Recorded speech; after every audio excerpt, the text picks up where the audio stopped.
የኦሮሞን ህዝብ እንደ ህዝብ የተቸውበት አንድም ቃል አንድም መስመር የለም። ኦሮሞ ጠል ነው የሚባል ነገር ካለ ለይተህ ብታነሳው እና በመልስ ነው ጥሩ የሚሆነው። ምክንያቱም እኔ ለጻፍኩት ነገር ለምናገረው ነገር ተጠያቂ መሆን አለብኝ ብዬ አምናለሁ። ለኦሮሞ ህዝብ የሚል ነገር እዛ ውስጥ የለውም። የኦሮሞን ህዝብ እንደ ህዝብ የተቸውበት አንድም ቃል አንድም መስመር የለም። ስለዚህ አድራሻው ለማን ነው? ለጽንፈኛ የኦሮሞ ብሔርተኞች ነው። በአንድ በኩል ይሄን ግልጽ ማድረግ ያስፈልጋል። ሁለተኛ አይነሳው ምን ነበረ? በተለይ የፊንፊኔ ጉዳይን በተመለከተ ለምሳሌ አንቀጽ 39 በተመለከተ የራስን መብት ራስን የመወሰንን በሐሳቡ የማምን ቢሆንም በፊንፊኔ ጉዳይና በኦሮሚያ ጉዳይ ማንነቴን ዜግነቴን የሚያሳጣኝ ነው እና ለዚህ አልፈቅድም የሚል ኮንሰፕቱን ላንስ። አንደኛ አዲስ ነገር አይደለም። እኔ እዚህ ትግል ውስጥ ከገባሁኝ ከ30 ዓመት በላይ ሆኖኛል። ስለዚህ አንቀጽ 39ን እቃወም እንደነበረ የመገንጠል ጥያቄን እቃወም እንደነበረ አዲስ ነገር አይደለም። መለስ ብለህ በተለያዩ የምርጫ የክርክር መድረኮች ያነሷቸውን ነጥቦች ብታይ፣ የጻፍኳቸውን መጽሐፎች አርቲክሎች መለስ ብለህ ብታይ አንቀጽ 39ን በመቃወም ነው የምታወቀው። ስለዚህ አዲስ ነገር አይደለም የጻፍኩት። ያኔ ስለው የነበረው ነገር ነው አሁን የተናገርኩት። አዲስ አበባን በሚመለከት 92 ዓመተ ምህረት ማለት የዛሬ 22-23 ዓመተ ምህረት ኢዴፓ ሲቋቋም ጀምሮ ትልቅ አጀንዳ አድርገን ስናራምደው የነበረ ጉዳይ ነው። የአዲስ አበባ ህዝብ የራሱን እድል በራሱ መወሰን አለበት። የራሱን ጉዳይ በራሱ መወሰን አለበት። ከክፍለ ሀገር ወይም ከገጠር ካድሬዎች እየተመደቡ ሊያስተዳድሩት አይገባም። ምክንያቱም ከአቶ ማን ነበር ስማቸው ተፈራ ዋልዋ ጀምሮ ለአዲስ አበባ ከንቲባ እስካሁን ድረስ የሚሾሙት ሰዎች ከክፍለ ሀገር የመጡ ናቸው፣ ከክልል የመጡ ናቸው። አዲስ አበባ ነዋሪ የሆነው ወይም አዲስ አበባ ያደገ ሰው ተሹሞ አያውቅም። ስለዚህ ይሄ ትክክል አይደለም። ህብረተሰቡ እንደማንኛውም አካባቢ ራሱን በራሱ የማስተዳደር መብት አለው። ስለዚህ የከተማ አስተዳደርን የሚያውቅ ከተማ የኖረ የከተማ አስተዳደር ዕውቀት ያለው ሰው ሊያስተዳድረው ይገባል የሚለውን አጀንዳ ዛሬ አይደለም የዛሬ 22-23 ዓመት ጀምሮ ስናነሳው የነበረ ነገር ነው። 97 ምርጫ ታስታውስ ከሆነ እንደ ቅንጅት ስንገባ ዋናው በተለይ በኢዴፓ በኩል በእኛ ፓርቲ በኩል ትልቅ እንችላለን ብለን ለምሳሌ በዚህ ምርጫ በዋናነት የምንችለው አዲስ አበባን ማሸነፍ ነው። ትኩረታችንን እሱ ላይ ማድረግ አለብን። አዲስ አበባን ከገዢው ፓርቲ ከነጠቅን በሚቀጥለው 5 ዓመት ደግሞ በአገር ደረጃ የማሸነፍ እድል ይኖረናል ብለን ነው እንደ ኢዴፓ ዘመቻ ስናደርግ የነበረው። እና መጽሐፍ ሁሉ የጻፍኳቸውን ብታይ የአዲስ አበባ ጉዳይ አንድ ትልቅ አጀንዳ አድርጌ ነው ሳቀርበው የነበረውና አዲስ ነገርም አይደለም ያቀርበኩት። ሁለተኛ እነዚህ ሁለቱ ጉዳዮች የመገንጠልም ጥያቄ የአዲስ አበባን ጉዳይ በኢትዮጵያ ፖለቲካ በጣም ቁልፍ የሆኑ አከራካሪ ጉዳዮች ናቸው። በኢትዮጵያ ህገ መንግስት ላይ ቁልፍ የሆኑ አከራካሪ ጉዳዮች ናቸው። ስለዚህ እኔ የጀመርኩትና ያነሳሁት አዲስ ነገር አይደለም። ለምንድን ነው አዲስ ነገር ተደርጎ የሚወሰደው? እነዚህ ጥያቄዎች ደግሞ በኢትዮጵያ የፖለቲካ ሰርፌስ ላይ ያሉ እስከሆነ ድረስ ኦሮሞን ህዝብ ከመጥላትና ከመውደድ ጋር ለምንድን ነው ተያይዘው የሚነሱት? ትክክል አይደለም።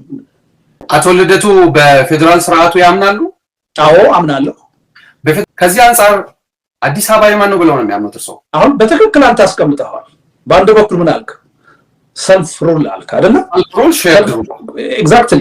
ሰልፍ ሩል በምን ደረጃ ነው የሚኖረው? በክልል ደረጃ ነው አይደለ? በፌደራል ደረጃ ደግሞ ምን ይኖራል? ሸርድ ሩል ይኖራል። አዲስ አበባን በሚመለከት ግን አሁን ሁለቱም ሰልፍ አይደለም፣ ሁለቱም ሸርድ ነው። አየህ፣ አዲስ አበባን የሚያስተዳድሩት የአዲስ አበባ ከተማ ነዋሪዎች ሳይሆኑ ከየክልሉ ተውጣጥተው የመጡ ሰዎች ናቸው። ልክ እንደ ፌደራል ማለት ነው። ፌደራል ላይ ያ ቢሆን ችግር የለውም፣ ሸርድ ሩል ነው በፌደራል ደረጃ አይደለም። በክልል ደረጃ በአስተዳደር ደረጃ በክልል ደረጃ ሲሆን ነው እንጂ እኮ በጋራ የሚያስተዳድሩት መሬቱን አይደለም። ለምሳሌ እርሶ ያሉበት ዩናይትድ ስቴትስ አሜሪካ ዲሲ ከተማ የፌደራል መንግስቱ አይደለም የሚያስተዳድረው፣ ፕሮቪንሱን የሚያስተዳድረው። እኔ ፌደራል መንግስት ያስተዳድራልኩም እኮ በፌደራል ለምሳሌ ካናዳንም ከወሰን ኦንታሪዮ ነው እንጂ የሚያስተዳድረው የፌደራል ገቨርንመንቱ አይደለም። ያልኩ እኮ ወንድሜ አልተግባባንም ማለት ነው። ፌደራል አስተዳደር ሁለት ነው አልከኝ አይደለ? ዋናው ይዘቱ ሰልፍ ሩል አለ በአንድ በኩል፣ በሌላ በኩል ደግሞ ሸርድ ሩል አለ አልከኝ አይደለ? ክልሎች ሰልፍ ሩል አላቸው፣ ራሳቸውን በራሳቸው ያስተዳድራሉ። በፌደራል ደረጃ ደግሞ ከክልሎቹ የተውጣጣ ስልጣን ፌደራል መንግስቱን ያስተዳድረዋል። ተገቢ ነገር ነው ይሄ። የፌደራል ዋና ጽንሰ ሐሳብ አስፈላጊነት ከዚህ አንፃር ነው። ኢትዮጵያ ላይ ስትመጣ ግን እያንዳንዱ ክልል ራሱን ያስተዳድራል አይደል? በፌደራል ደረጃ ደግሞ በጋራ ያስተዳድራል። አዲስ አበባ ላይ ስትመጣ ግን ይሄ የለም። ሁለቱም ሸርድ ሩል ነው። አዲስ አበባን የሚያስተዳድሯት ከየክልሉ የተውጣጡ ሰዎች ናቸው። ፌደራል ክልል ላይ እንደሚደረገው ማለት ነው። እርስዎ እንደሚሉት አሁን ለምሳሌ ታዲያ አዲስ አበባ የማን ናት በባለቤትነት ኢትዮጵያ ውስጥ ካሉ ብሔሮች ውስጥ? አዲስ አበባ የመላው የኢትዮጵያ ሕዝብ ናት። አስተዳደሩን ከወሰድን ግን በአዲስ አበባ አስተዳደር ውስጥ የሚኖሩ ነዋሪዎች ናት። ባለቤትነቱ የማን ነው? ከጠዋቱ ጀምሮ ባለቤትነቱማ የመላው የኢትዮጵያ ሕዝብ ነች። እንዴት ሆኖ? ኢትዮጵያ ባራ የሚሉ አሉ፣ ፊንፊኔ የሚሉ አሉ። የማን ነው የሚሉት? ወንድሜ መጀመሪያ ያነሳውን ነገር እንፍታው። ራስህ አመጣኸው። ሰልፍ ሩል ያስፈልጋል አልከኝ። ሰልፍ ሩል በፌደራል መንግስት ደረጃ ሊኖር አይችልም። በፌደራሊዝም በክልል ደረጃ ነው አይደለ? ከዛ ደግሞ ሸርድ ሩል ያስፈልጋል አልከኝ። ሸርድ የሚለውን ለፌደራሉ ሰጠ ነው አይደለ? እንስማማ። በትክክል ይኖርም አይኖርም ሸርድ ሩል ነው በኢትዮጵያ ደረጃ በፌደራል መንግስት ያለው። ክልሎችንም እንውሰድ። የሞግዚት መንግስት ሊኖር ይችላል እስካሁን በነበረው። ነገር ግን በእነሱ ደረጃ ነው ሰልፍ ሩል የምንጠብቀው አይደለ? ልክ አማራ፣ ኦሮሚያ፣ ትግራይ ራሳቸውን እንደሚያስተዳድሩት አዲስ አበባ ግን ራሷን እያስተዳደረች አይደለም። ሁልጊዜ የምትተዳደረው ከክፍለ ሀገር ወይም ከክልል በመጡ ሰዎች ነው፣ ካድሬዎች ነው። ይሄን ነው የምንቃወመው እኛ። አዲስ አበባ የራሷ ኗሪ አላት። ያ ኗሪ ነው ራሱን በራሱ ሊያስተዳድር የሚገባው። ኦሮሚያን የሚያስተዳድሩ ሰው ከአማራ ክልል አይደለም የሚመጣው፣ ወይም ከትግራይ አይደለም የሚመጣው፣ ወይም ከደቡብ አይደለም የሚመጣው። አዲስ አበባንም የሚያስተዳድራት ከክልል መምጣት የለበትም። ራሱ የአዲስ አበባ ኗሪ ነው ያስተዳድራት የሚገባው። አዲስ አበባ የኦሮሞ ስለሆነች ኦሮሞ ነው። የኦሮሞ አይደለችም። አዲስ አበባ የኦሮሞ አይደለችም። የማን ነው ታዲያ? እየነገርኩህ በየትኛው ህገ መንግስት ነው? ህገ መንግስቱን ካነበብከው አዲስ አበባ የፌደራሉ መቀመጫ ናት።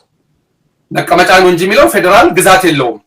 የፌደራሉ አዳምጠኛ። አዲስ አበባ መቀመጫ ብቻ አይደለችም፣ የሀገሪቱ ካፒታል ሲቲ ነች። የአፍሪካም ናት እሱ። አዳምጠኛ። ዋና ከተማ ነች በህገ መንግስቱ አዲስ አበባን ያስቀመጣት ራሷን የቻለች አስተዳደር ነች። ተጠሪነቷን ለፌደራል ማለት ኒውዮርክን ዩናይትድ ኔሽን ነው የሚያስተዳድረው ማለት ነው። አዳምጠኛው ምንም ግንኙነት የሌለው ነገር ነው ያነሳው። ዩናይትድ ኔሽን የተባበሩት መንግስታት ጉዳይ ነው። መቀመጫውን እዛ አደረገ እንጂ ከአሜሪካን መንግስት ጋር ምንም ግንኙነት የለውም። እኛ እያወራን ያለነው ስለ ኢትዮጵያ ነው። አራምባና ቆቦ የሚባል ነገር ነው ያገናኘው። አሁን አዳምጠኝ፣ እንደማመጥና መግባባት እንችላለን። ኦኬ። አዲስ አበባ ኗሪ አለ። ልክ ኦሮሚያ ኗሪ እንዳለው፣ አማራ ክልል ኗሪ እንዳለው እሱ ነው ሊያስተዳድር የሚገባው። ህገ መንግስቱን ካነበብከው አዲስ አበባ የኢትዮጵያ ዋና ከተማ ናት። የፌደራል መንግስቱ መቀመጫ ናት። 2 ተጠሪነቷን ለፌደራሉ መንግስት ነው። 3 4ኛ ራሷን የቻለች አስተዳደር ናት። ራሷን የቻለች አስተዳደር ማለት በውስጧ ያለው ህዝብ ራሱን በራሱ የማስተዳደር መብት አለው። ህገ መንግስቱ ይሄን ነው የሚደነግገው አይደል? በየት በኩል ነው የኦሮሚያ ናት የሚለው? ከየት ነው ያመጣው? ኦኬ ከየት ነው ያመጣው እኮ እሱን ልነግረውት ነው። የኔም ሀሳብ ወይ ደግሞ ማንኛውም ሂስቶሪካሊ ፖለቲካሊ የሚቀመጠው ሂስትሪ እዚህ ላይ እኮ አይደለም የምናነሳው በህግ ነው የምንተዳደረው አይደለም? በህግ አዲስ አበባ የኦሮሚያ ናት የሚለው የት ነው ያለው? ለምሳሌ የኦሮሚያ መቀመጫም ናት አይደለችም? በህግ አይደለችም። ይኸው አዳምጠኛ። የኦሮሚያ ህገ መንግስት እንደዛ ነው የሚለው አይልም። አላነበብከውም ማለት ቆይ ልንገርህ። የኦሮሚያ ህገ መንግስት የሚለው የኦሮሚያ ዋና ከተማ አዳማ ናት ነው አይልም። እንግዳው ልንገርህ አይደለም? አንቀጽ 6ን ሂድና አንብብ። ኦኬ ያን ትረዳዋለህ። አንድም አንቀጽ ቆይ ልንገርህ ወንድሜ፣ እኔ እርግጠኛ ሆኜ ነው የምነግርህ። አንድም አንቀጽ አዲስ አበባ የኦሮሚያ ናት የሚል ወይም የኦሮሚያ መቀመጫ ናት የሚል ፌደራል መንግስቱም የኦሮሚያ ህገ መንግስትም ውስጥ አታገኝም። እንደውም የኦሮሚያ መንግስት ላይ ህገ መንግስት ላይ ያለው የኦሮሚያ ዋና ከተማ አዳማ ናት ነው የሚለው። እሱ አይልም። ምናልባት እሱ ለአድማጭ እንተው፣ አድማጭ ሪፈር ያድርገው በግልጽ። አንተ ጋዜጠኛ ነህ አይደል? አንተ ካልከኝ እኮ አንቀጽ ቁጥሩን ንገረኝ። አንቀጽ ከኔ እንደዚህ ይላል እኮ ብለህ ልትነግረኝ ትችላለህ። የለም ለምሳሌ በምን ጊዜ አዲስ አበባ ወደ ከአዲስ አበባ ወደ አዳማ እንደተደረገ አሳምረው ያውቃሉ እርሶ? ይኸውልህ ቀላጤ ታውቃለህ? በቀላጤ በፖለቲካ ውሳኔ የኦሮሚያ ክልል መቀመጫ ከአዳማ ወደ አዲስ አበባ እንዲመጣ ተደርጓል። በህግ አይደለም። መጀመሪያ የሚሄደው በቀላጤ ነው አይደለም? ህገ መንግስቱ አልኩህ እኮ የኦሮሚያ ህገ መንግስት የኦሮሚያ ዋና ከተማ አዳማ ናት ብሎ ወስኗል። አንብበው ግባና። እሺ ለኦዲየንስ እንተው። ሌላኛው እንለፍ። ቅድም አንዱ ከጽሁፎ ላይ ውዝግብ ያስነሳው እኔ ኦሮሞን ሳይሆን የኦሮሞን ጽንፈኞችን ያልኩት ብለዋል። ምናልባት አንድ ጽንፈኞቹ እነማን ናቸው? በግለሰብ ደረጃ ናቸው ወይ በድርጅት ደረጃ ናቸው? ሁለት እርሶን ጽንፈኛ የሚሉትን የኦሮሞ ህዝብ እንዴት ነው የሚያየው? እርሶን እንደሚሉት ነው ወይ መሪዎቼ ናቸው አይ ናሽናሊስቶቼ ናቸው ብሎ ነው የሚያየው? ጽንፈኛ የሁሉም ብሔር ፖለቲከኛ ውስጥ አለ። የአማራ ፖለቲከኞች ውስጥ አሉ፣ የትግራይ ፖለቲከኞች ውስጥ አሉ፣ ኢቭን ኢትዮጵያኒስት ነኝ የሚሉ ጽንፈኞች አሉ። በተመሳሳይ ሁኔታ የኦሮሞ ፖለቲካ ውስጥ ጽንፈኞች አሉ። ምንድናቸው እነዛ ጽንፈኞች? የጋራ ታሪክ የለንም የሚሉ፣ የጋራ ማንነት የለንም የሚሉ፣ እኛ ለኦሮሞ ህዝብ ነፃነት ወይም ለኦሮሚያ አገረ ምስረታ እንጂ ስለ ኢትዮጵያ አንድነት አያገባንም የሚሉ፣ ኢትዮጵያዊ አይደለንም የሚሉ የፖለቲካ ኃይሎች አሉ። እነዚህ በእኛ በኩል ጽንፈኛ ብለን እንጠራቸዋለን። ኦኬ፣ እነዚህ ናቸው። የኦሮሞ ህዝብ እንዴት ነው የሚያያቸው እነሱ? ያ ሌላ ጥያቄ እኮ ነው። ኦሮሞ ህዝብ ውስጥ እንደ ነፃ አውጪ አድርጎ የሚቆጥራቸው ሊኖሩ ይችላሉ። እንደ አክራሪና እንደ ጽንፈኛ አድርጎ ሊቆጥራቸው የሚችል ይኖራል። የተለያየ ህብረተሰብ ነው የኦሮሞ ህዝብ። በብዙ ሚሊዮን የሚቆጠር ህዝብ እኮ ነው። አንድ ወጥ የሆነ አመለካከት አይደለም ያለው በማጆሪቲ። እሱ ጥናት ያስፈልገዋል። ጥናት አድርገን ስናረጋግጥ ይሄን ያህል ፐርሰንቱ እንደዚህ ብሎ ያያቸዋል ልንል እንችላለን። ግን ይሄ በብዙ 10 ሚሊዮኖች የሚቆጠረው የኦሮሚያ ህዝብ አንድ አይነት አመለካከት አይደለም ያለው። ለአንድ ፖለቲከኛ አንዱ የተለየ አመለካከት ሊኖረው ይችላል፣ ሌላው ደግሞ የተለየ አመለካከት ሊኖረው ይችላል።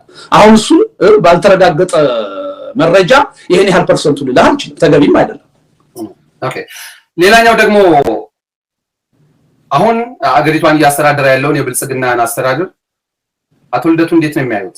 የኦሮሞ አስተዳደር ነው ብለው ነው የሚያምኑት? በጣም ጥሩ። እንደውም አስታወስከኝ ወንድሜ፣ ቅድም ላይ ነበረ የአሁኑን አስተዳደር የኦሮሞ አስተዳደር ብለህ ገልጸዋል። ወረቀት ላይ ብለህ ነበር። ወረቀት ላይ አላልኩም። ኦቨርኦል አልበላውም ሪሌቨንት ነው የሚለው ኮንሰፕት ከዛ ነው። ወረቀቴም ላይ አላልኩም፣ በንግግርም ብያናቅ። እንደውም እኔ የምለው ተቃራኒው ነው።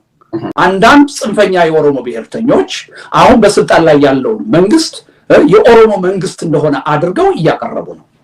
ይሄ እጅግ የተሳሳተ ትርክት ነው። ይሄ ለኦሮሞ ህዝብም አይጠቅምም፣ ለኢትዮጵያም አይጠቅምም፣ ለራሱ ለብልጽግናም አይጠቅምም። ይሄ መንግስትም ቆይ ልጨርስልህ፣ ይሄ መንግስትም በማንኛውም መመዘኛ የኦሮሞ ህዝብ ወኪል አይደለም፣ ወይም ደግሞ የኦሮሞን ህዝብ አይወክልም። ትክክል አይደለም። ይሄ የብልጽግና መንግስት ነው። በብልጽግና ውስጥ ግን ኦህዴድ ብልጽግና የራሱ የበላይነት እንዳለው እናውቃለን። በምንም ተአምር ይሄ አካል ግን የኦሮሞን ህዝብ እንደሚወክል ተደርጎ መታየት የለበትም። ስለዚህ አንዳንድ ጽንፈኛ የኦሮሞ ብሔርተኞች ቤተ መንግስት ያለውን ስርዓት የኦሮሞ መንግስት እንደሆነ አድርገው ማቅረባቸው ስህተት ነው፣ ሊቆም ይገባል ብዬ ነው የምከራከረው እንጂ በስልጣን ላይ ያለው መንግስት የኦሮሞ መንግስት ነው አላልኩም። እንደውም እኔ ሳልሆን ጽንፈኛ የኦሮሞ ብሔርተኞች ናቸው እንደዚህ የሚሉት። ምናልባት አይ ነው 360 እንደ ገስት ነው የምትሄደው፣ ግን የሆነ ጊዜ በብዛት እንደ ገስት እንደ እንግዳም ነው የምትሄደው። አንዳንዴ ግን በተደጋጋሚ ስለመጣ እንደ ፓርትነርም ትመስላለህ። ምናልባት የነሱን አባባል ልውሰድና የኦነግ ይቅርታ እዚህ ላይ መታረም አለብህ። የኦነግ ሸኔስ መንግስት ነው የነሱን አባባል ልውሰድና የብልጽግና መንግስት፣ ምክንያቱም ብዙ ጊዜ የኦነግ ሸኔ መንግስት ነው የሚሉት። ምን አገናኘው? ነው አይ ነው የሶነ እኔ ስማ እንጂ እኔ እኮ በአደባባይ ወጥቼ መንግስት በስልጣን ላይ ያለው መንግስት ከኦነግ ሸኔ ጋራ መዋጋት ሳይሆን መደራደር ነው ያለበት። ኦነግ ሸኔ የፖለቲካ ድርጅት ነው። ዓላማዬን በትጥቅ ትግል አስፈጽማለሁ ብሎ የሚያምን እየታገለ ያለ ድርጅት ነው። ይሄ ድርጅት ደግሞ ወደንም ጠላንም ይነስም ይብዛም የኦሮሞ ህዝብ ድጋፍ አለው በአንጻራዊነት። ከዚህ ኃይል ጋራ መንግስት መደራደር ነው ያለበት። ይሄን ኃይል አጠፋለሁ ብሎ መዋጋቱ ትክክል አይደለም ብዬ ነው የምከራከረው። ስለዚህ እንዴት አድርጌ አንድ ላደርጋቸው እችላለሁ? አንድ ቢሆንማ መደራደር አያስፈልግም። ስለዚህ በመጀመሪያ ደረጃ ስህተት ምን መሰለህ፣ 360 የተባለን ነገር ከኔ አመለካከት ጋር ማያያዝ ስህተት ነው። ኖ አይደለማ። እንደንግዳ እንደምትሄድ አስባለሁ አዳምጠኝ፣ አስጨርሻለሁ። አዳምጠኝ ልጨርስ። እኔ አንተ ስትጋብዘኝ ለምንድን ነው የቀረብኩት? እውነት ነው፣ ሚዲያ ነህ፣ አክብሬ መቅረብ አለብኝ። ለምን? የራሱ አድማጭ አለ። እኔ ራሳው ስለምትደግፋለህ። አዳምጠኝ። ስለዚህ ነገ 360ዎች ከኦሮሚያ 11 ጋር ቀርበህ ብለው ሐሳቤን ካንተ ጋር አሶሺየት ቢያደርጉ ስህተት ነው። በተመሳሳይ ሁኔታ አንተም እኔ የቀረብኩባቸው ሚዲያዎች የኔ አስተሳሰብ አራማጆች አድርገህ ማቅረብ ስህተት ነው፣ መታረም ያለበት ነው። አይደለም እንዴት ነው መሰለኝ ያልኩህ ስጠይቅህ ራሱ እኔ እንደ እንግዳ ቅን መሆን አለብን እኮ ቅን መሆን አለብን። ስለዚህ ይሄ አይነት የብዙ አያስፈልግም። አቶ ልደቱ የሚነሱ ሀሳቦች እንዲሸራሸሩ ነው የምፈልገው። አይደለማ ያላግባብ አሶሼት ማድረግ የለብህም ማለት ነው። እኔ ልደቱ ነኝ አሶሼት ያደረጋለኝ የምናገረው አለኝ ጀጅ መደረግ ያለብኝ እኔ በምጽፈውና በምናገረው ነው እንጂ የሚጋብዘኝ ሚዲያ በሚያወራው ነገር አይደለም። በመትሄድበት አሁን ባልተጋስ ቀር ማንንም ሌላ ሚዲያ እኔ በምናገረው ነው እንጂ አንተ በመንታራምደው አቋም እኔን ጀጅ ሊያደርገኝ አይችልም። ስለዚህ ይሄን ማክበር አለብህ። እንዲህ አይነት ነገር መነሳት የለበትም።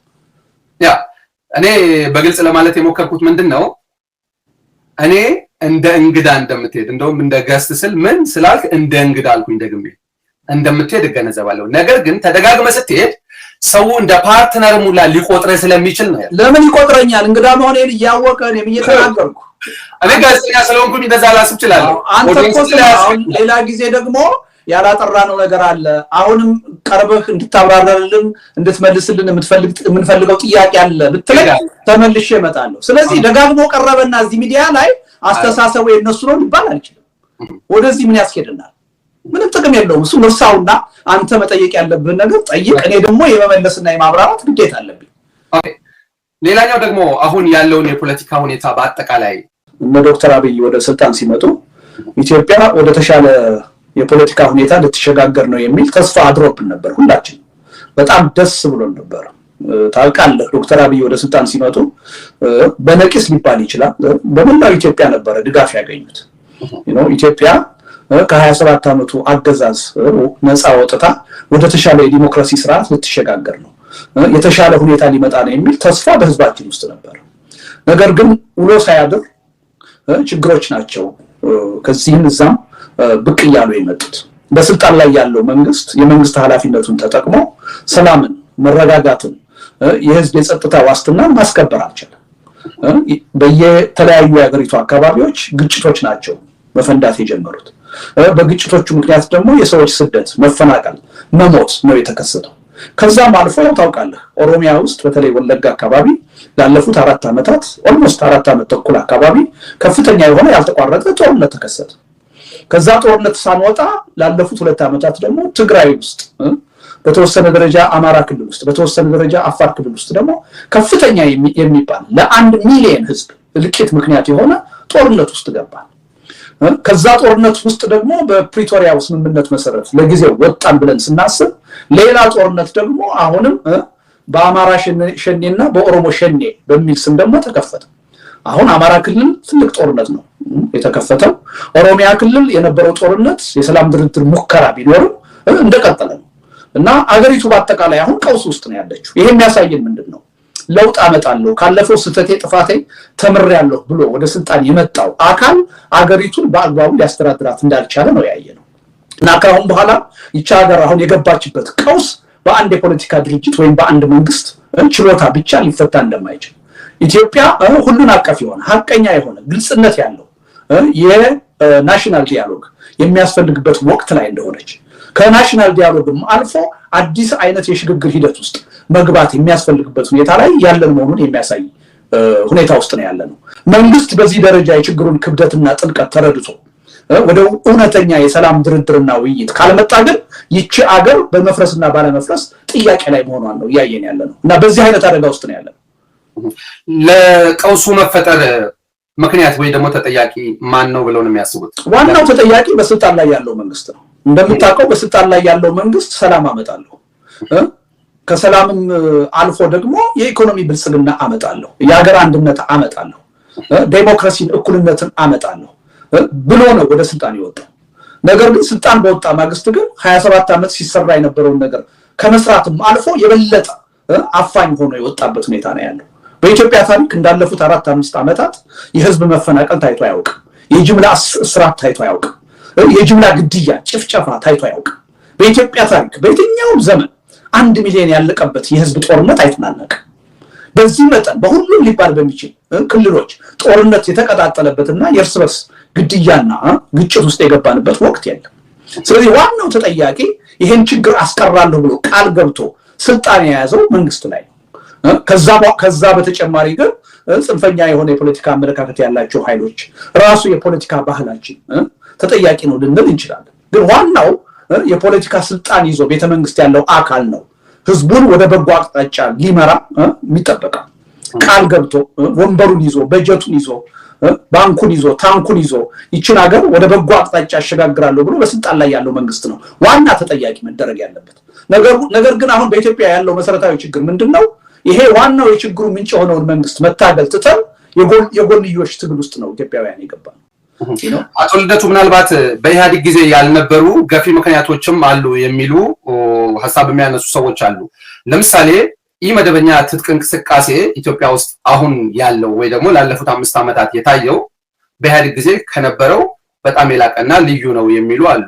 ለምሳሌ ትግራይ ክልል ሙሉ በሙሉ እንዴት እንደነበረ፣ አማራ ክልል ሙሉ በሙሉ ማለት የሚቻል፣ ኦሮሚያ ክልል፣ ቤንሻንጉል ክልል፣ ጋምቤላ ክልል ይሄ ሁላ በኢመደበኛ ትጥቅ የሚንቀሳቀሱበት አካባቢ ነው። ይሄ ምናልባት ለመንግስቱ አለመረጋጋትና ለቀውሱ ምክንያት አይሆንም ብለው ያስባሉ? ለዛ እኮ ተጠያቂ የሚሆነው ዋናው መንግስት ነው። ለምን ማድረግ ነበረበት? መንግስት እኮ ከመጀመሪያ የሚያስፈልገን እኮ ሞኖፖሊ ኦፍ ፓወር እንዲይዝ ነው እኮ አይደል እንዴ? ጓዳምጠኝ የፈለገ ታጣቂ በፈለገ ጊዜ ተነስቶ ሲቪሊያንን እንዳይገል ጉልበት ያለው የታጠቀ ኃይል ያለው መንግስት ብቻ እንዲሆን ሰላምን ጸጥታን የማስፈን ስልጣን የመንግስት እንዲሆን ነው መንግስት ያስፈልገን። ዋናው ይሄ ጉዳይ ባያስፈልገን ኖሮ በአብዛኛው መንግስትም ላያስፈልገን ይችል ነበር። እንዲሁ እንደ ጋሪዎች ስርዓት ልንኖር እንችል ነበር። ለጋራ ጸጥታና ሰላም መንግስት ስለሚያስፈልገን ነው። ስለዚህ ኢትዮጵያ ውስጥ ታጣቂዎች በፈለጉት ጊዜ መጥተው የፈለጉትን ማድረግ የሚችሉበት ሁኔታ ከተፈጠረ ለዛ ጉዳይ የመጀመሪያው ተጠያቂ መንግስት ነው።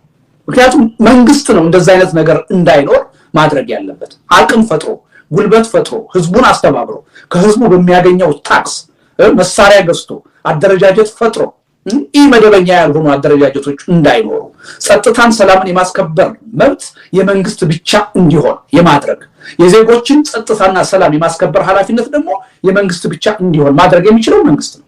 መንግስት ይሄን ኃላፊነቱን ዋናውን ኃላፊነቱን ረስቶ በአትክልት ተከላ በፓርክ ስራ በቤተ መንግስት እደሳ የተጠመደ መንግስት መሆን ስለቻለ ነው። የመንግስት ዋናው ኃላፊነት የዜጎችን የሀገርን ጸጥታና ደህንነት ማስከበር መሆኑን ያልተገነዘበ መንግስት ቤተ መንግስት ውስጥ ስላለ ነው ይሄ ሁሉ ችግር እየደረሰ ያለው።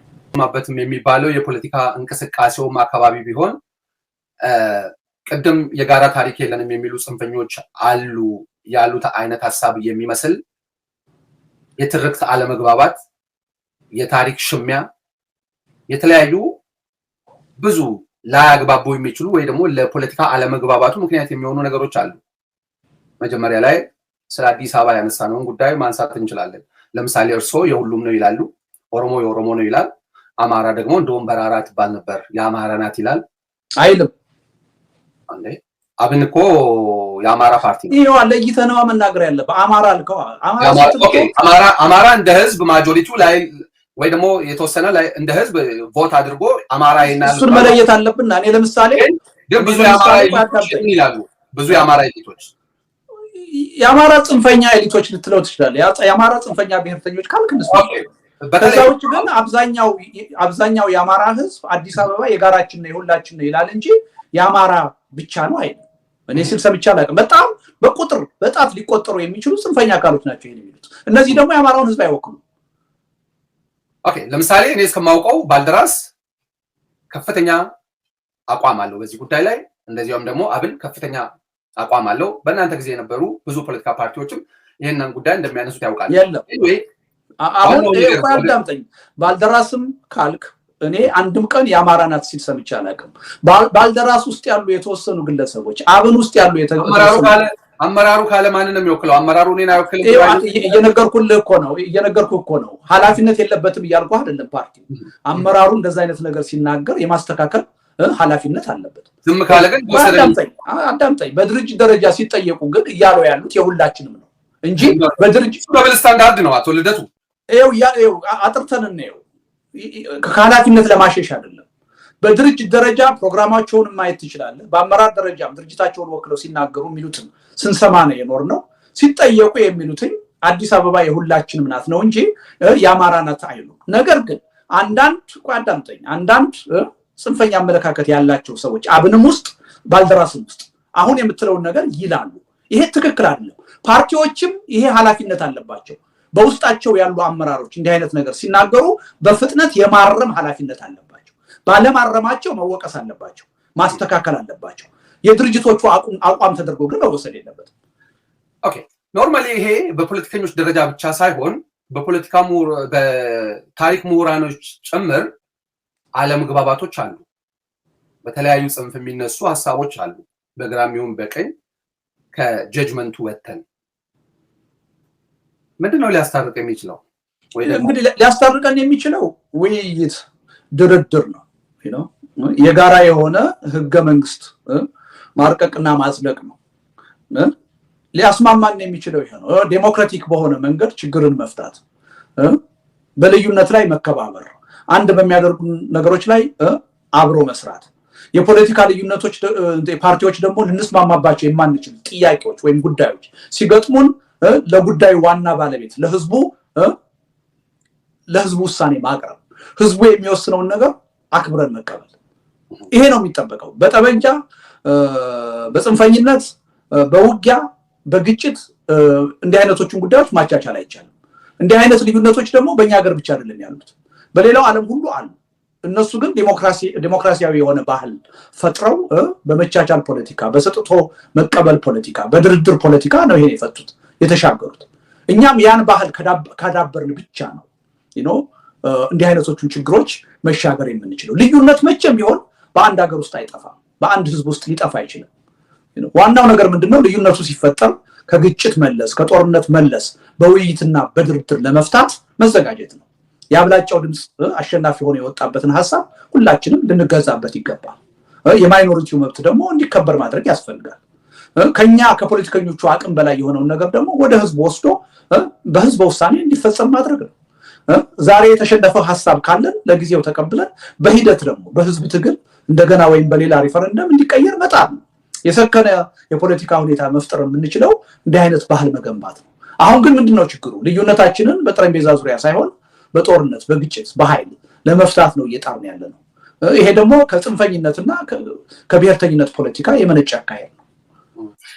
ሌላኛው ደግሞ ለምሳሌ አሁን በአገር ግንባታ ሂደትና በአጠቃላይ የኢትዮጵያ ፖለቲካ ሂደትን ካየን በእርግጥ በሶስት አራቱም ካቴጎራይዝ ማድረግ እንችላለን። እስቲ በመሰረታዊ የሚፋጠጡ ሁለቶቹን እናንሳ። አንድ የፌዴራል አወቃቀርና ሌላኛው ደግሞ ነው አንድ ኢትዮጵያዊ። ይሄ የፌዴራሉ የጎሳ ፖለቲካ ነው፣ ወደ ጎጥ አውርዶ የከፋፈልን ነው የሚሉ ኢትዮጵያ አንድነት የሚሉ አሉ። ኢትዮጵያ አንድነት የሚሉትን ደግሞ የፌዴራል አቀንቃኞች አሃዳውያን ናቸው፣ በአንድ ማንነት፣ በአንድ ታሪክ፣ በአንድ ቋንቋ መጨፍለቅ የሚፈልጉ ናቸው የሚባል ሊታረቅ የሚችል የማይመስል በሁለት ጽንፍ የቆመ አቋም አለ። ከሁለቱ የትኛውን የሚደግፉት ነው ወይ ሶስተኛ ሐሳብ አሉት? አይ መጀመሪያ በኢትዮጵያ ያለው ተጨባጭ ሁኔታ አንተ ያልከውን የሚገልጽ አይደለም። ኢትዮጵያ ላይ ያለው ተጨባጭ ሁኔታ በፖለቲካ የኃይል አስተላለፍ ደረጃ ሊገለጽ የሚችለው ሁሉም የፖለቲካ ፓርቲዎች ኢትዮጵያ ውስጥ ያሉት በፌደራሊዝም ያምናሉ። በዚህ መተማመን አለበት። ማያምናት የለም። አንዱ የፖለቲካ ድርጅት ህገ መንግስቱን እስከመቀየር እንደማመጣ እኔ ኢትዮጵያ ውስጥ በምርጫ ቦርድ ተመዝግበው በህጋዊ መንገድ የሚሰሩ የፖለቲካ ፓርቲዎች ያሏቸው የፖለቲካ ፕሮግራሞችን በሙሉ አንብቤያለሁ። አንድም የፖለቲካ ፓርቲ ከሌ ብለህ ልጠቅሰው የምትችል የሚጽፉትና የሚያወሩት የተለያየ ነው ሊሉኝ ነው። አሁን መነጋገር ያለብን እምነታችን ነው ብለው በሚያራምዱት አቋም በቃ እኛ በምናስበው አይደለም። በቃ እንነጋገር በዛ ደረጃ። ካልሆነ እኮ አንድ ፓርቲ ለምሳሌ እኔ ፌዴራሊዝምን አልደግፍም አሃዳዊ ነው ብሎ የፖለቲካ ፕሮግራሙ ውስጥ እኮ ቢያሰፍር መብቱ እኮ ነው አይደለም እንዴ? ምንም እኮ ዩኒተሪ መንግስት ወይም አሃዳዊ መንግስት እኮ ማለት የሰይጣን መንግስት ማለት እኮ አይደለም። እና እንግሊዝን የመሰለ ዴሞክራሲና እኩልነት የሰፈነባቸው አገሮች እኮ አሃዳዊ ናቸው እኮ ዩኒተሪ እኮ ናቸው። ችግር የለውም። ግን በአጋጣሚ ሆኖ ሁሉም የፖለቲካ ድርጅቶች ኢትዮጵያ ውስጥ ያሉት 100% ነው ማለት ፌዴራሊዝምን ተቀብለዋል። መጀመሪያ ይሄን እንተማመን። ልዩነቱ የት ላይ ነው ያለው? ልጨርስ። ልዩነቱ ያለው ፌዴራሊዝሙ ምንን ነው መሰረት ማድረግ ያለበት ነው። ሁለት ልዩነቶች ማድረግ የለበትም በጂኦግራፊ መሆን አለበት ብለው ነው የሚቀር። ልጨርስልህ። ሁለት ነው ያለው ልዩነት። አንደኛው በጂኦግራፊ ነው የሚል ነው። ሁለተኛው ቋንቋና ብሔረሰባዊ ማንነት መሰረት ያደረገ ነው የሚል ነው። ሁለት ዋናዎቹ የፖለቲካ አሃዶች እነዚህ ናቸው። በኢትዮጵያ የፖለቲካ የኃይል አስተላለፍ ያሉት ሁለት ቅራኔዎች እነዚህ ናቸው። እኔ ሁለቱም ችግር አለባቸው ብዬ ነው የማምነው። ሶስተኛ አማራጭ አለ። ምንድነው የእርሶ ሶስተኛ? ኢትዮጵያ ውስጥ አንድን መስፈርት ብቻ አስቀምጠህ ተገቢ የሆነ ሰላም የሚፈጥር መረጋጋት የሚፈጥር የፌደራል አከላለል ሊኖር አይችልም የሚል ነው። ለምን?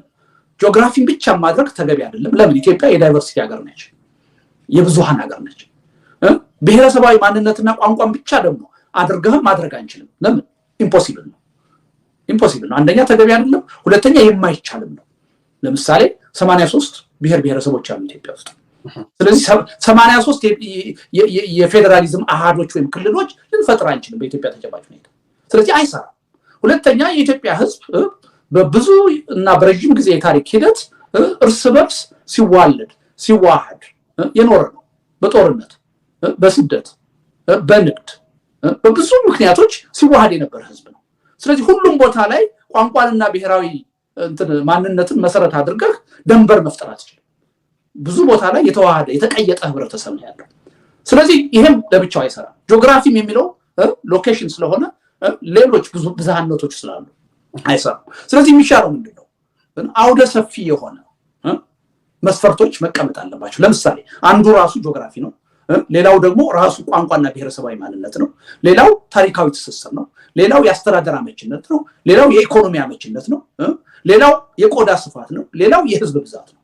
እነዚህን ከ5 እስከ 7 የሚሆኑ መስፈርቶች አስቀምጠን እንደየአካባቢው ተጨባጭ ሁኔታ ልንጠቀምባቸው ይገባል።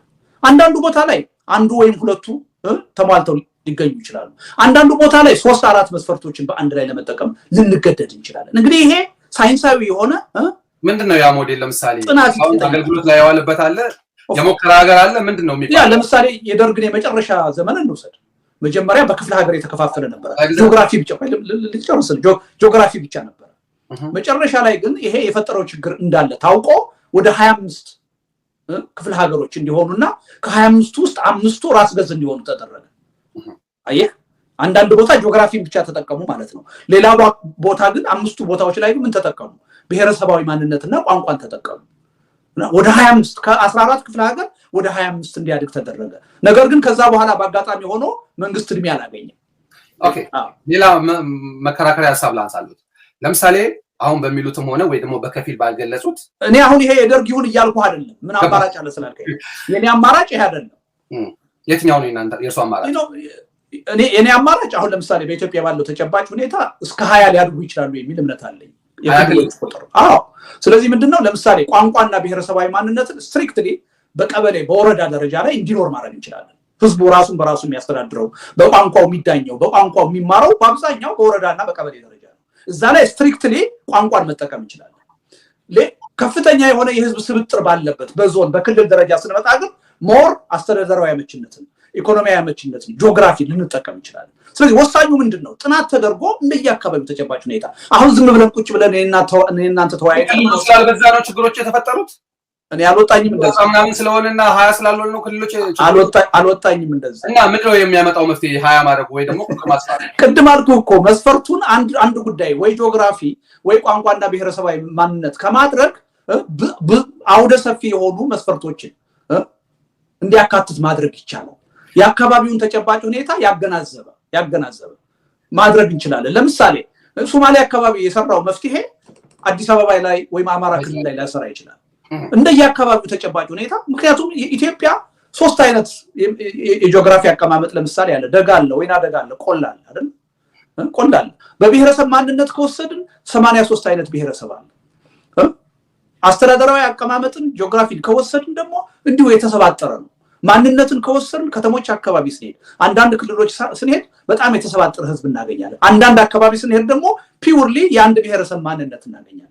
እንዲህ አይነት ጉራማይሌ የሆነ ሶሳይቲ ውስጥ ፌዴራሊዝምን ስትፈጥር መስፈርትህ ጠባብ መሆን የለበትም፣ ሰፊና ብዙ መሆን አለበት።